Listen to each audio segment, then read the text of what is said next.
So g'day and welcome back to Goomoney's Coins and Banknotes, and in today's video we have we're going to review Chinese coins from the 1890s to roughly 1920 sometimes. So this is the later Empire period, and I've got two Hong Kong coins there, and the early Republic period, so 1911, 1912, the empire was overthrown and the republic was established. So, People's Republic of China. So in that time period, we had pretty much three different currencies. 1948, they redenominated, that was inflated, and then in 1953, they issued the current renminbi. And Taiwan also issues their own currency, which is a continuation of the second Chinese yuan. I might have got my information a little bit wrong, but who cares? We'll just have a look quickly at these coins. So we have silver coins that were issued, but a lot of the coins are actually bronze. So here we have a 10 yuan, 10 cash. And these are all mill coins. So China only issued mill coins starting in 1890. I think they purchased a lot of the equipment from the British to mint coins. Before that, we have a lot of cash coins. So it looks like a Qing Long, Tong Bao, and these are all cast. So these would have been in circulation up until the 1920s when they were replaced by mill coinage. But these type of coins were issued by China for pretty much 2,400, 2,500 years. So there's been a long period. And in a later period, they actually started to mint these coins on a milling press. So these are two cash coins. The last emperor, I can't remember his name. This one's a cast one. So one thing you'll notice about the cash coins is that the sizes vary differently. So this is probably more like a mother coin, which is the coin they use to impress into whatever method they use to cast. I think it was the sand method. They use these ones, and later they use clay molds. So that's it. As you keep getting a coin that's been poured and you cast it in, obviously the coin that's next to come out is going to be smaller because the metal's going to shrink. So that's why those different variations in size of that coin. Do I have an earlier coin? No. So these are different than Roman coins. So here's a Constantine from the 300s. This one is struck, and it also has a different design because it's from a different time period and a different pretty much technology. Okay, so the smaller coins that we have that are struck are all these 10 cash coins. So these are equivalent to 10 of these. So this is a 1 cash. Although they did have multipliers of those whole cash coins at some time. And as you can see, this one's got bronze disease on it, verdigris, whatever you want to call it, coin cancer. And this is from the Republic, so it has the Kuomintang flag, and this was the actual flag of China at the time, which has multiple colors. And this up here, so that's Zhongguo, can't remember the Mandarin, that's China, and this is the Republic. So that's, if you read Chinese, you notice that these also have English. So I have quite a few of them, and there's lots of different varieties you can actually get from these in the actual flag design. So you can see two varieties here. This one has the bordered around the center of the flag. Also, the flags are quite different, and also the sides are actually different as well. Now these have no milling on the side, and on the back of the coin, so this has the value, the front of the coin has the flags, and you will notice that the fonts are actually quite different. So the 10 Fen is different, and also this one has leaves instead of the English, so that's the difference. Here we have one from 10 cash from Hubei. So different provinces also issue cash coins. This one has a dragon, which represents the emperor, and also yellow was the color of the emperor as well. So 10 cash coin, dragon looking at you, going to spit fire. And they're a little bit different from, here's the emperor's name, Yuan Bao. And so another Hubei, Guangdong. So this is a 1 cent. So obviously 10 cash is equivalent to 1 cent. And as you can see, these ones are in pretty good condition. This is probably EF. They're almost uncirculated. And it has, this is just an introduction, so I'm not going to go too into it. Just has the emperor's name, Yuan Bao, and we just have the mint mark in the middle. And then we just have the province and all that stuff and the value of the actual currency. So then another one, also Guangdong, but this is probably a little bit different.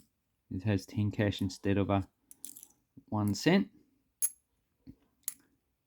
Another one from Xinjiang. And the last one we have doesn't have the province, just has a copper coin. Okay, Taijing Taiko, copper coin, and pretty much it's the same value anyway. So there's a difference, and we just have the actual mint marks. This is from the Republic period. Then you get higher values. So this is a 20 cash, and it is larger than the 10 cash, about 32 millimeters. This one's pretty crappy, but yeah, so that one's not really that collectible. There's a lot of vertigrass. So this is a 20 cash, has a plate in the middle, and as you can see, this one's rotated, so I think errors are not too uncommon to get. So this is a Republic coin. Another one. This one looks like it doesn't show that much circulation, but it's probably just a weak strike, or could be a die fill. But the amount of damage on that coin is not indicative of a highly circulated coin. This one's the same. Could be a weakness, a strike. This is a whole pull, so provincial issue under the empire. It's another one. So this looks like it's been circulated quite readily, a lot. And then we have higher V coins. So this is a 200 cash. Can't remember, I think it's like 10s or 20s issue. But I need to actually get back to you on that information. And here we have an even larger coin. So I can't remember the value of this one. But this one's probably costs about $20 to $30 in this condition. It's not an easy coin to get, as well as the 200 cash, but they come in just bulk lots. And then we have the silver coins. So they did start at 5 cents. So we're talking about 50 cash. This one here is a small 100 cash, so a 10 cent. But this was under the Empire, Guangdong. And the value on it is 7.2 kandareens, which is a unit of measurement in Chinese culture. Because before this, Chinese silver was bullion. They used bullion coins. So for most of the time period, they never used silver or gold coins. These are pretty much the only coins they use, base metal, which never had the full value of the actual metal in it. So it's only when they started to use the Spanish peso, started to import it, that they decided to produce their own coins. And these two are Guangdong. So these are pretty much Republic coins. So it has Republic of China, has a date, year 8. This one's year 9. So that's probably like 1920, 1921. And here we have another Republic coin. This one has Sun Yat-sen on it, the first president of China. And here we have a fake one. So this is pretty much just a steel coin. Has no metal, silver metal in it. But I wouldn't be surprised if you could get these 20 cash with silver in it, because even, you put $5 of silver, you'd sell it for $30 to $40 anyway. So that's how much these ones are actually worth. And here I do have a real coin from Guangdong, and here's the fake one. You can pretty much see the difference in the actual quality of the coin. And this says 1 Mason, 4.4 candarines, which is the actual value. And you can see the front of the coin. You can see the differences in the strike, even in the color of the metal, in the reading on the side, in the denticles. The denticles are these things coming from the side of the rim. Denticles are quite different, so they're fake. And pretty much they adopted the silver coins based on Hong Kong coins. So here's a Hong Kong 20 cent. Here's a fake Hong Kong 20 cents. So this is original. This is probably worth about 50 or 100 bucks. This is fake, worth nothing. You can still see the differences. And you can see the effigy. So this should be coin rotated. This one seems to be metal rotated. 20 cents or not, that would be an error if it was a real coin. And you can see the difference in the quality of the actual coin and what it looks like. So the Hong Kong and the Chinese coins are pretty similar in size, because these are minted in quite a large number, and they did circulate in southern China, and then in the 1910s they were outlawed and they come flooding back to Hong Kong.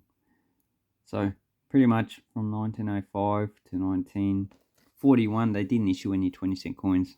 They just used the ones that they had. So yeah, this one's a little bit smaller than the one from Guangdong, and the two fake ones, yeah, well, you can see the quality there. They look pretty similar in their quality, and you just notice this when you've been collecting coins all the time. And the front of the coins, yeah, they seem quite poor, and obviously they don't have that much damage on them, scratches, whatever else you're going to find. And also the reading, yeah, you can see that the reading is pretty much similar. So anyway, I hope this helps you with your Chinese coin collection. This is just an introduction, and I'll probably go into more detail later about the individual issues, so each of the denominations, probably each of the years, and I'm going to make 2 more videos on each of these Chinese cash coins. Anyway, thank you, and sooner or later I'll do more Roman videos, maybe fossils as well. Ooh, Lavinia, I love you. Please give me a kiss.